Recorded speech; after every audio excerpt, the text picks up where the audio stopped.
રામ ભગવાન આજે રામનવમી એટલે થોડું એ વિશે વાત કરી યાદ આવતા પ્રમાણે કે રામ ભગવાનની ભક્તિ જડતાથી કોણે કરી સક્રિય કરી? કોઈ વ્યવસ્થા હતી નહીં. કઈ વ્યવસ્થા હશે? રામાયણ આપણું મહાપુરાણ એવું કહે છે.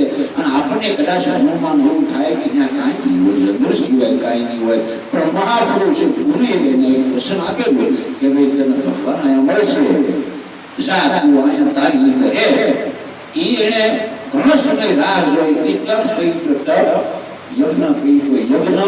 જે સમજવું તે આ જીવને આ આત્માને આ મનને સમજાય છે. કારણ મનને સમજાવવાનું છે. આ મનના ભોગ છુપા ઘાટ ઘડે ઘડી ઘડી સમજ્યા? આ મનને તો સ્થિરતા રાખવી એ વાત કરે નથી થતું સાહેબ.